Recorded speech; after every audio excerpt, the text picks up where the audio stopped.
Hey there, it's your boy Foxy, back for more relationship stories. My ex dumped me because I was a softie, now she wants me back. I, 27 male, had been previously in a toxic relationship with my ex-girlfriend who we will call Rachel. Rachel and I had nothing in common, which to this day makes me question why we even dated in the first place. We started dating after we've been hanging out with the same friend group when we were both 20. She was the one who asked me out first, which I agreed, since I liked her a bit. Dated for 4 months, then made it official that we were boyfriend and girlfriend. After a year, she started getting annoyed with everything I do. She would go crazy if she saw me baking or knitting. I love doing this stuff because my mother taught me those things since I was a child. I was the shy type who didn't like talking a lot or doing what other boys do these days. I can describe myself as a calm person, but she didn't like that. She hated who I was. She would constantly scream at me to be a man and stop acting like a woman. To be honest, it hurt a lot, especially when my self-esteem was really low. Day after day, it started getting worse. When her birthday came, I baked a cake especially for her, since I knew she loved cheesecake. Guess what she did? She was livid and screamed at the top of her lungs about how I was a weakling and threw the cake I made her. She went to her friend's house that night, while I cried myself to sleep. The last straw came when I adopted my cat Nina. She was a small kitten when I adopted her. I loved her the moment I laid my eyes on her, so I decided to take her home with me. When Rachel saw her, she almost lost her mind and started screeching about how disgusting it was to have a cat. She tried to take Nina, but I pushed her away and finally snapped. I told her how I had enough of her and I wouldn't let her bring me down anymore. I wouldn't change who I was for someone who doesn't even appreciate me. It was a huge argument, and I told her to get the hell out of my apartment because it's over, and I wouldn't let anyone disrespect me this way again. She started packing her things, while telling me that she doesn't need me and will find herself a real man. A few years passed, and I met my now wife. She was the complete opposite of Rachel, adorable, calm, sweet, loving, a literal angel. I met her because I constantly saw her whenever I brought Nina to the vet. It turned out she was there because her father worked as a vet. She came to visit him and play with other pets. It was so adorable, and I felt myself developing feelings for her. We started talking and I discovered that we share almost the same interests. It's like we were made for each other. We talked more, and I built up the courage to ask her out. The date was perfect. We talked and laughed, laid down chatting all night. I told her about my story with my ex, which she comforted me for and told me that she doesn't know what she lost, that I was a wonderful and a sweet man that lacks nothing. I started tearing up and she hugged me. She was so sweet to me and loved playing with Nina. Every time I looked at her, I thought to myself, yes, this is the woman I want to marry. After a few dates, we became official and I couldn't be happier. We got married and I felt like I was on cloud 9. Fast forward last year, I get a knock on my door, which to my surprise, it was Rachel, my ex, who made me miserable. I tried closing the door, but she held it saying she came here to apologize. I told her whatever it is, it's forgiven and forgotten, but she said it was a different thing. Turns out, one of my friends gave her my address. Don't worry, I already cut off that friend.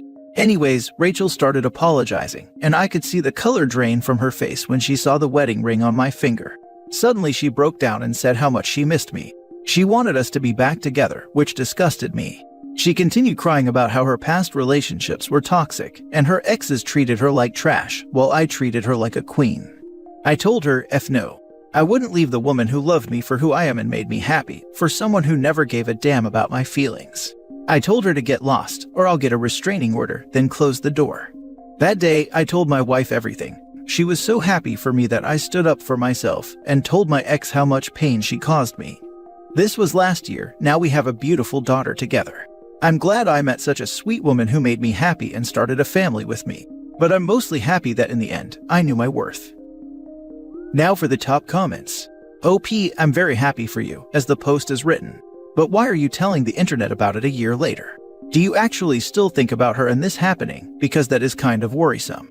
If you are still hung up on her, don't just pretend that it's because you're proud of yourself. Make yourself confront your feelings, whether alone or with a therapist, before it potentially festers. No, I don't feel anything towards her. The only thing I feel towards her is hatred for the way she treated me. I only shared because I saw a lot of people here sharing their experience and telling the world, so I decided to do it too. So why title the post as your ex being the topic, when you could have made it be all about your wonderful journey, as a post encouraging people to stick to their morals? I don't know, man. I'm leaning to that you haven't realized you're not over her. I only wrote the title this way to summarize what happened, and I already said that since a lot of people posted about their experience, I decided to do it too. As for my ex, I've already got over her the moment we broke up, because I realized she's not worth my time. I shared my experience here to talk about some things that happened in my life.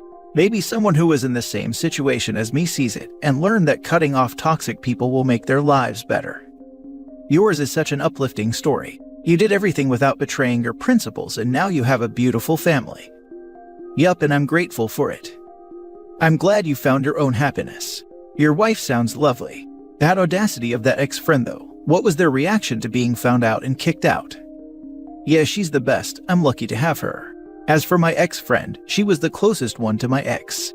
She didn't really care about us, but she had a crush on one of the guys in the group, so that's the only thing she's upset about.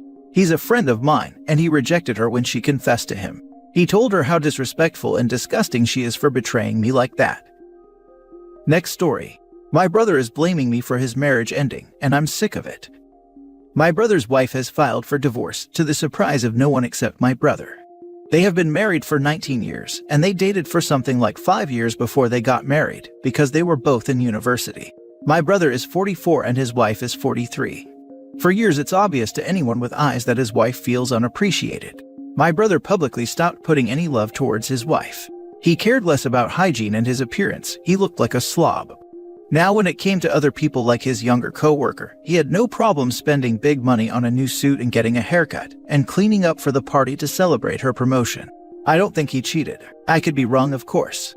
His wife doesn't think so either, but she was upset that he could pay attention to other women, but not her. The co-worker was just one instance. His wife tried to make an effort to take him out and dress up, to keep in shape for him, but he literally ignored her.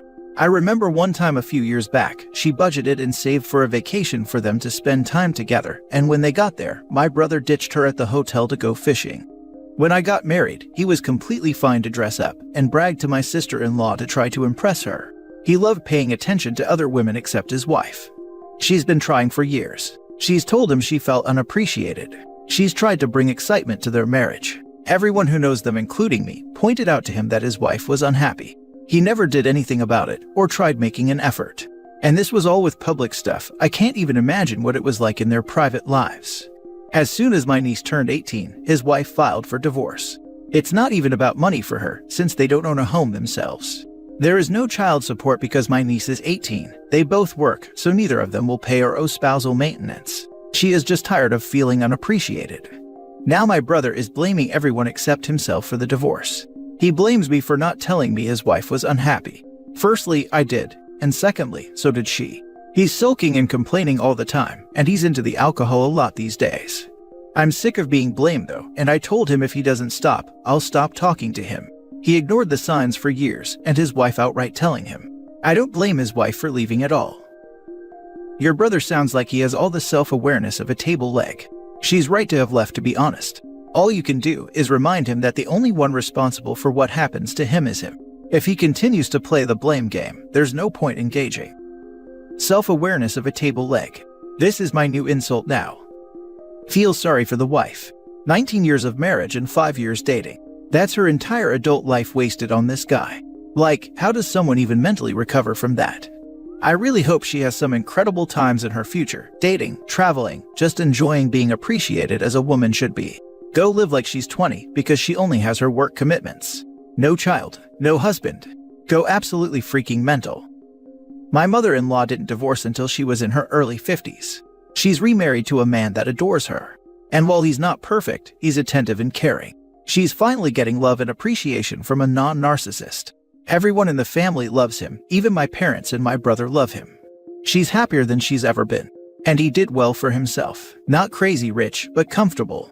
So they're talking about retiring early and getting a little bungalow somewhere and traveling the world together. Classic walkaway wife.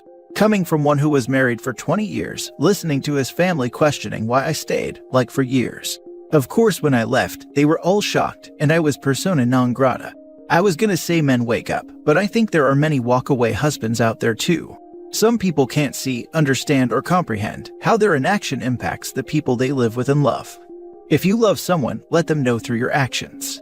Be present, respect what matters to them even you don't have a clue why it matters. It matters to them and that's all that needs to matter. Cut him out either way. The brothers sound so narcissistic, and I'm 100% sure he cheated. There is no reason to spend money on another woman unless if you did. Provide your soon-be ex-sister-in-law with emotional support, she will need it. And make sure she doesn't go back to that garbage. Wanting or trying to cheat, but being unable to seal the deal. Last story. My husband asked me to leave while refusing to kick out our roommate who he cheated with. Plus mini update. Okay, so it's as bad as it sounds. My husband and I have been together for about 8 years now. Most of our marriage was wonderful, and I thought he was a great man. About a year and a half ago, my friend asked if she could stay with us because she had nowhere else. My husband at first was against this, and I begged him until he agreed. She moved in and everything was fine until a week ago. My husband comes to me and says we have problems last week. He doesn't like the way I'm behaving towards him. The only thing he says is wrong is that I had a mental relapse and starting to act in a way he doesn't like. I tell him I will change. I tell him I'm just under a lot of stress because I work or go to school 7 days a week while he sits at home in no legal job. Now at this point, I had a feeling in my gut that something was off. My roommate lets me borrow her phone, and I find hurtful messages he sent her asking for goodnight kisses and calling her pet names like honey. My heart breaks and I confront him. He asks for a separation so he can think about if he still wants to be with me and asks me to move out at least for now. Even though this really hurts, I agree. The only thing I ask for in return is to make her leave too, since he clearly has a thing for her. He refuses. After we both talk to the roommate, she bursts into tears and goes to her room. My husband gets mad at me and asks me to leave because if I am there, he will feel bad for going to comfort her. What about my comfort? I am his wife and have always been loyal to him. I am so hurt and shocked. I never thought he was this kind of person. He wants me to give him time to decide, which I would do if it wasn't for the roommate part. I know other people have gone through way worse than me right now, but it hurts so much inside. I just wish I could turn my feelings off. Why did he throw me away? I do not think a good man would do this to his wife. Make fun of me or laugh at me, I probably deserve it for what a fool I have been. How do I pick up these pieces and move on? I could wait for him if the roommate was gone, but it doesn't look like he will kick her out. Now for the top advice. You need to block all access to your bank accounts as soon as possible, before he drains them. Already done. Don't give him one dime, don't even speak to him. He's a louse and will simply keep putting you through the ringer if you allow him any access, whether by phone, text, in person, whatever. Honey, save your dignity. Don't give either of them the chance to hurt you more and keep mocking you in your face. Find a good divorce lawyer before you make any decision about moving out of your own house, and then let them have each other. You don't need such people in your life. Absolutely agree with this. They're married, and he's clearly breached his wedding vows, so divorce him and keep the house. My heart absolutely sank reading through this. I've been with my husband for 8 years too, and the thought of this happening would absolutely destroy me. I sure hope this woman is okay. Yes, don't leave the house. He has no job. He can leave. Does he pay for the house? I could be talking out of my butt here, but I think in some states and whatnot, it can work against you to leave the house, for sure with kids, not sure about property. Please look into the legal ramifications of leaving before you do leave, if you decide to. But he can buzz right off and he can leave.